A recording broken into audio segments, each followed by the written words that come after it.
Comenzamos en el día de hoy con una de las lecciones fundamentales de nuestro curso taller online sobre finanzas en la práctica, que es el flujo de caja. Es una de las herramientas fundamentales.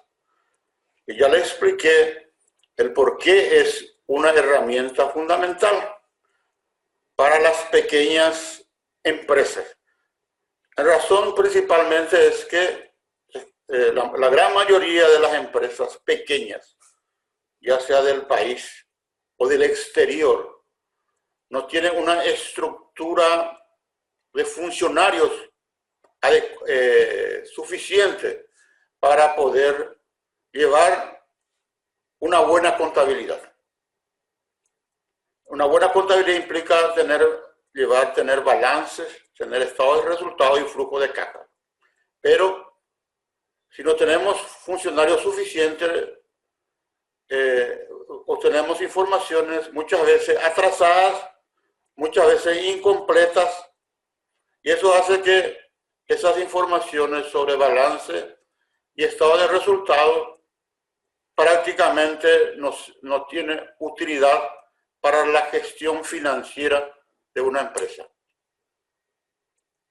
Y como sabemos, el flujo de caja no es más que una imagen de las entradas y salidas de dinero de una empresa. Hacer el control diario de cuentas, por ejemplo, el anotar las entradas y salidas en un cuadernito tipo universitario, no sirve de nada si no podemos hacer un análisis de las cuentas. De nada sirve registrar uno a uno si no podemos, por ejemplo, ver cuáles son los gastos más representativos, ver las posibles causas del déficit de caja. Si la empresa está teniendo superávit o déficit de caja, si podemos ir a una entidad financiera y asumir un nuevo préstamo y tenemos la posibilidad de decir que podemos pagarlo. Si vamos a tener holgura o aprieto de caja en los próximos días o meses. O tal vez la parte más sofisticada, hacer la planificación financiera en el mediano plazo. O sea, hacer la proyección de las ventas y los gastos, ya sea variables y fijos, e inversiones para el futuro, para 4 a 6 meses o un año. Eso no implica hacer la proyección de cuentas por cobrar y a pagar. Eso no es planificación financiera. Es solamente prever lo que va a entrar y a pagar en el corto plazo. Consecuentemente, objetivos del flujo de caja vienen a ser, en primer lugar, visualizar la planificación financiera en el mediano plazo, o sea, las entradas y salidas en las diferentes categorías y cuentas del plan de cuentas. Verificar si la empresa va a tener holgura o aprieto de caja. Si vamos a poder cumplir con los compromisos con los bancos.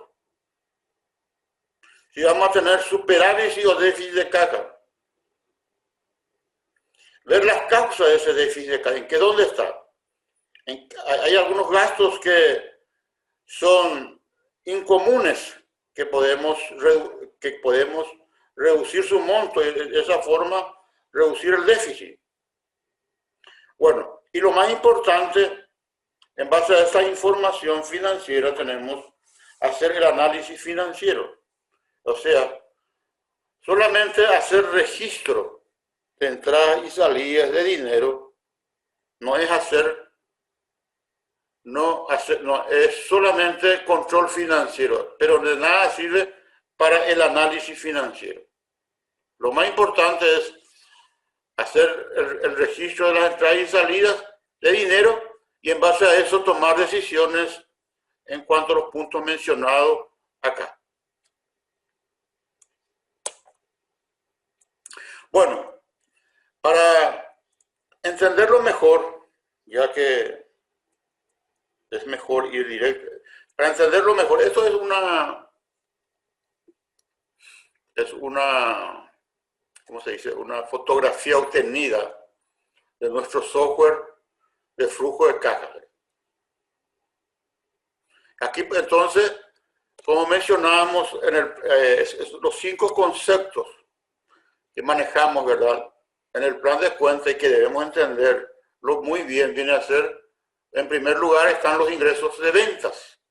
Esto puede ser ingresos por productos e ingresos por servicios, dependiendo del tipo de empresa en que estamos. Y aquí ven ustedes que 3.1 viene a ser la cuenta madre. Después viene directamente los gastos o costos variables. Aquí es el 4.1, es el costo tributario. 4.2, costos con proveedores. Con el proveedor 2, costos por comisiones.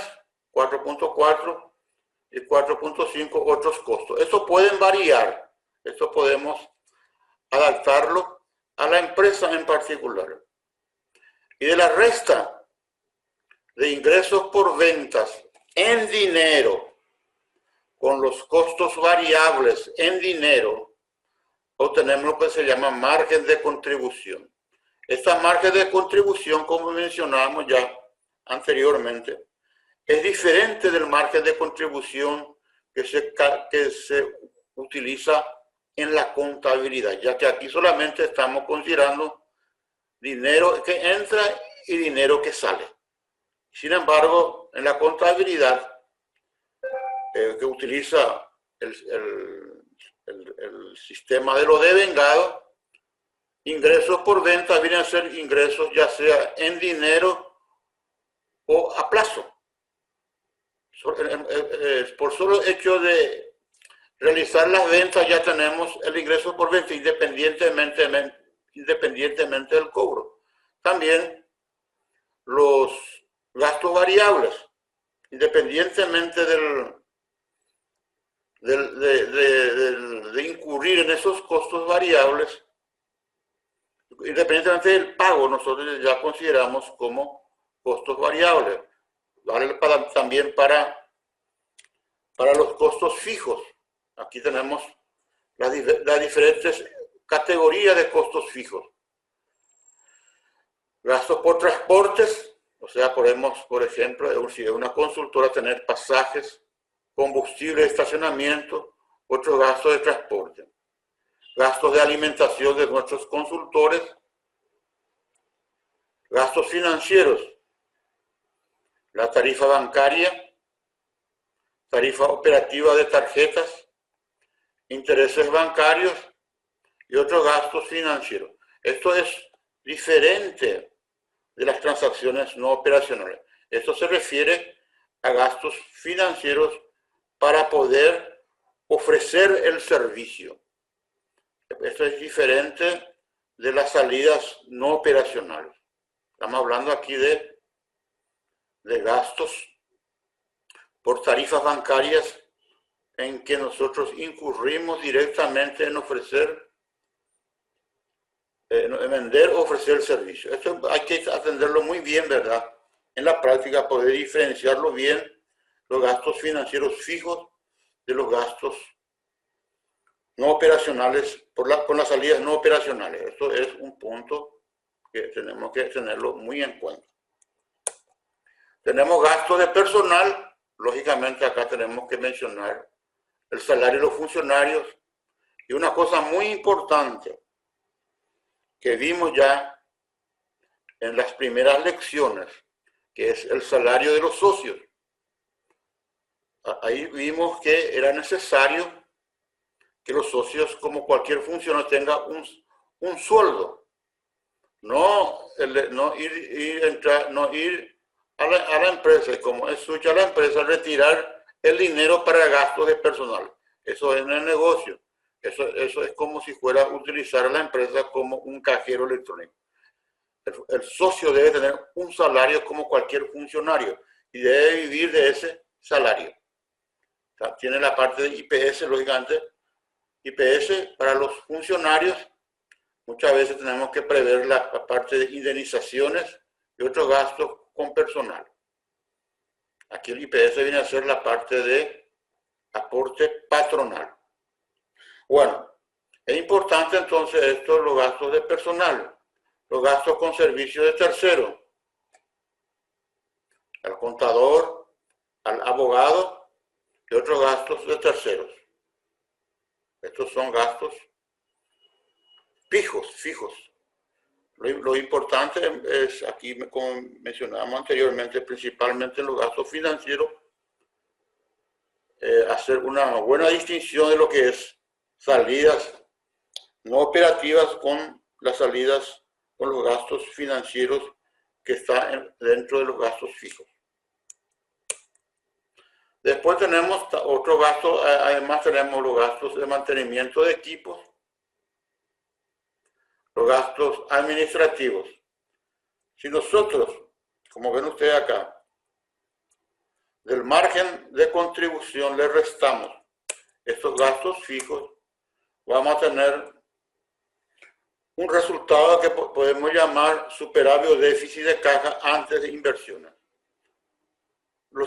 A los empresarios les gusta llamar esto como ganancia antes de inversiones, ganancia operacional antes de inversiones. Esta cuestión de superávit o déficit es muy académico, ¿verdad? Entonces aquí lo que vemos, tenemos que ver acá cuánto sobró de mi margen de contribuciones que utilicé para gastos fijos. ¿Cuánto sobró?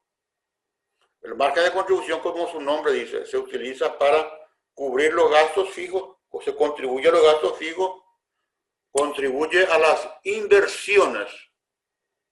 Ya vimos también que es la cuarta categoría de cuenta y que se refiere a gastos que se hace y que no se refiere al día a día, pero se realiza esos gastos para poder mejorar la rentabilidad de la empresa, o sea, capacitar desde el punto de vista de desarrollo empresarial, por ejemplo, la capacitación de los funcionarios para poder venderlo mejor, o directamente contratar a una consultoría, ya sea una consultoría de marketing o una consultoría de financiera para mejorar la parte de gestión financiera.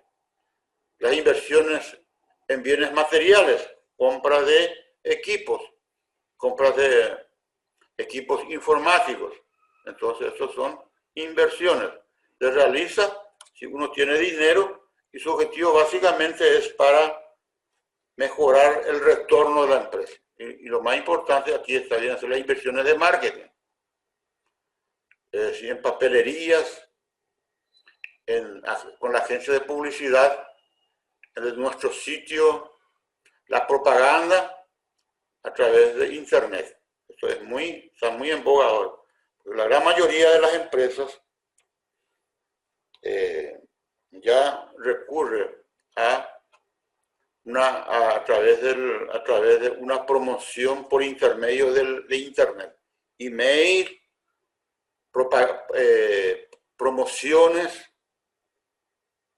de sitios, y con eso trata de venderlo más.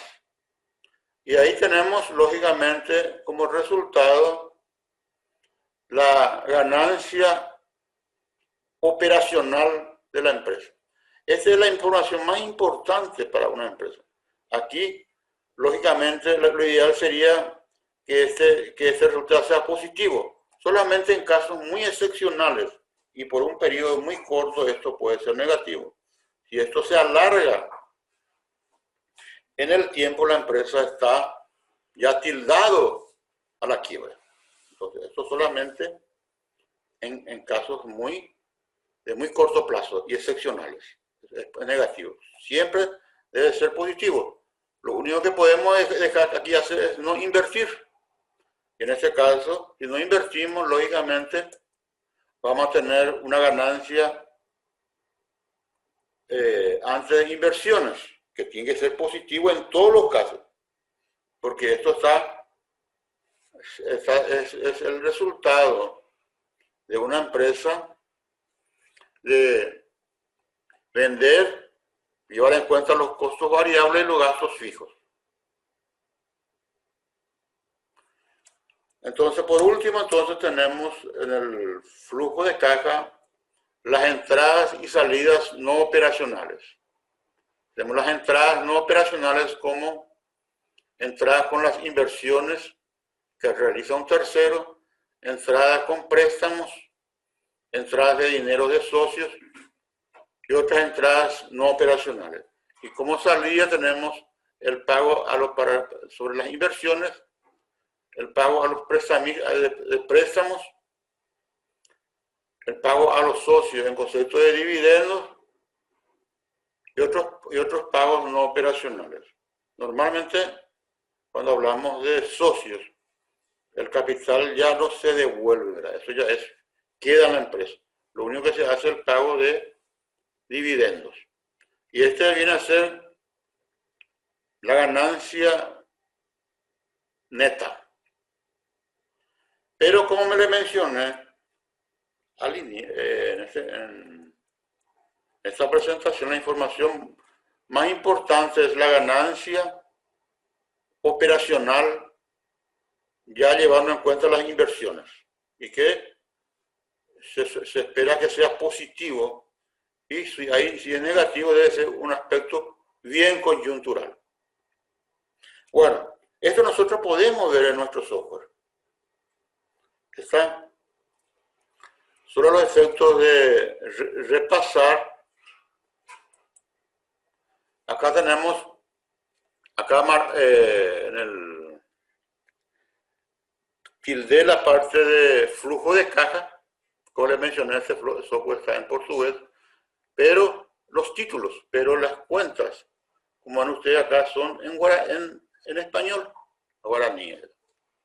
Entonces, solamente hay que aprender algunos nombres, ¿verdad? Receita, facturamento se refiere a los ingresos. Aprender eso no cuesta, no es mucho. Flujo de caja ya es prácticamente similar a flujo de caja. Entonces acá están las ventas.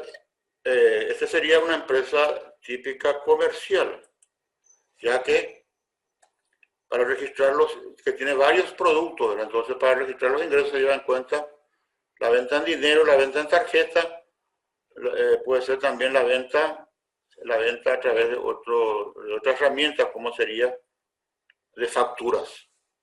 Aquí en otros países tiene otro nombre, acá nosotros le llamamos venta a través de factura, ¿verdad?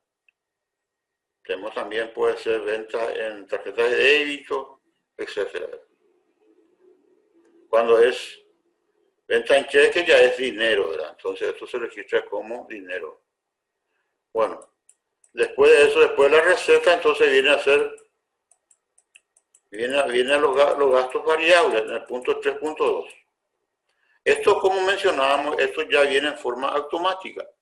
Nosotros vamos a ver cuando analizamos el libro diario, nosotros vamos a ver que ahí es lo que se trabaja, como se dice, ¿verdad? Ahí se hace el registro de las entradas y salidas. Y esto ya sale en forma automática. El flujo de caja es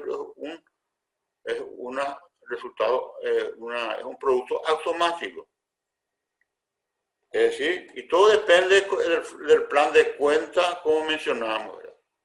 Los costos variables, después vienen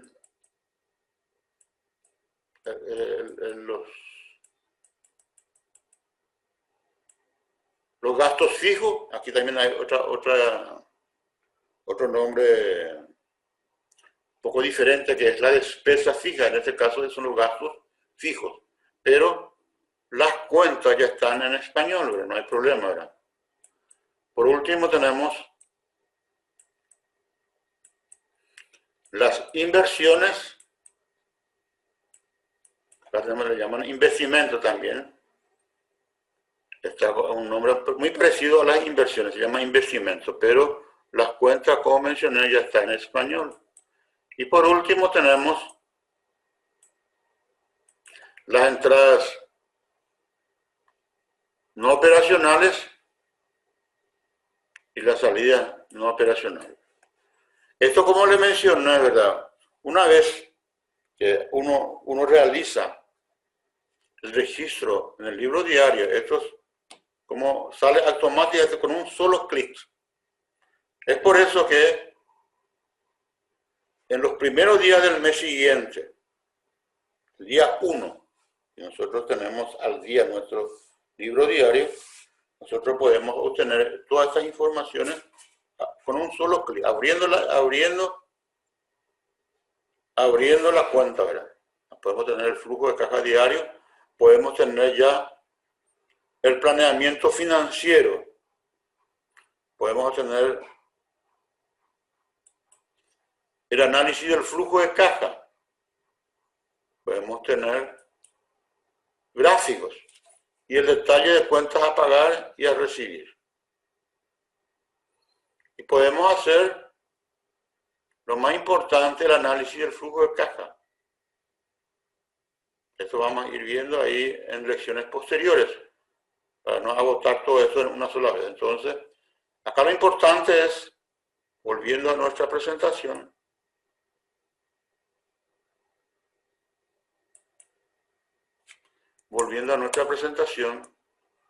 y para ir terminando, entonces, este es lo que se llama estructura perfecta del flujo de caja.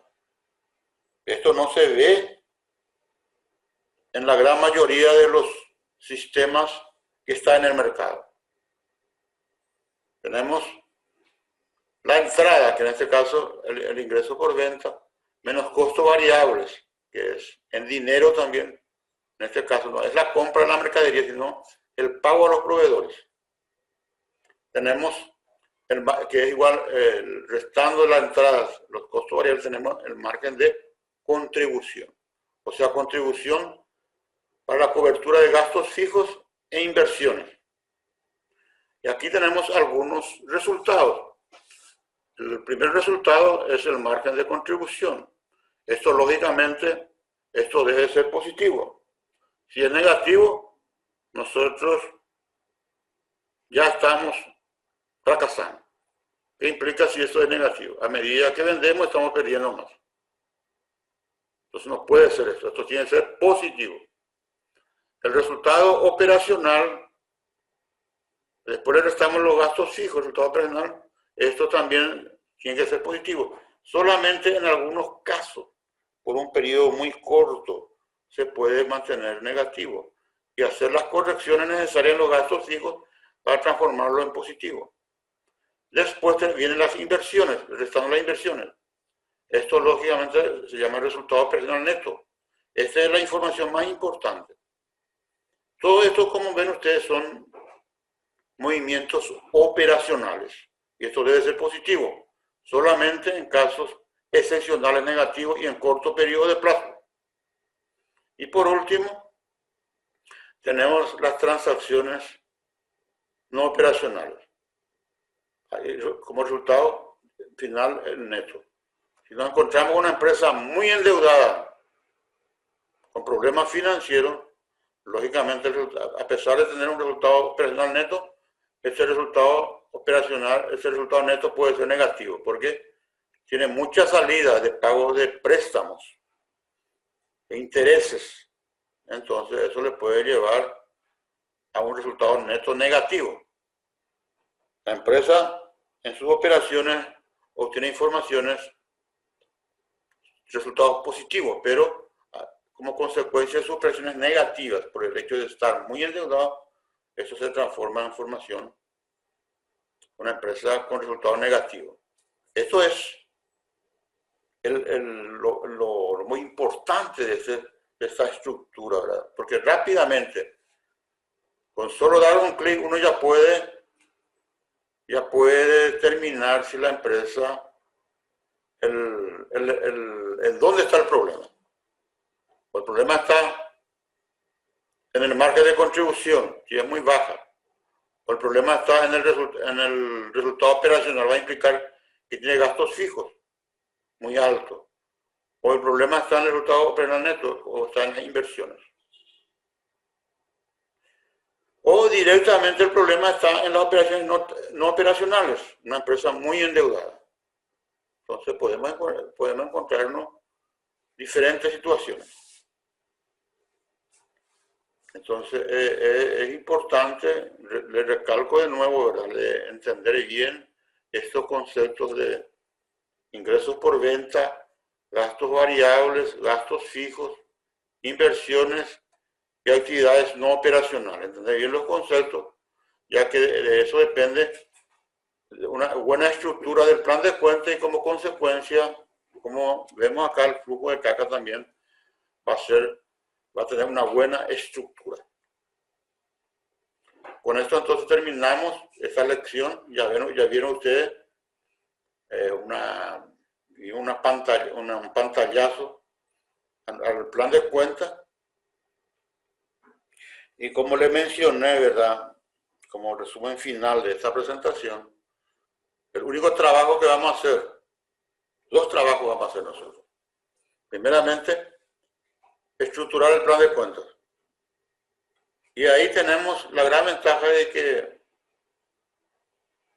la parte que no va a variar son los gastos fijos, inversiones y transacciones no operacionales. Esas son informaciones que se presentan en todas las empresas y prácticamente son similares. Solamente vamos a hacer ajustes. La parte donde más modificaciones vamos a introducir viene a ser en los ingresos por ventas y los gastos variables. Ahí vamos a introducir algunas más modificaciones, ¿verdad? Y ahí lo que vamos a trabajar más. Por eso es que este trabajo de ajustar el plan de cuenta no debe llevar más de 15 minutos o media hora, a más tardar.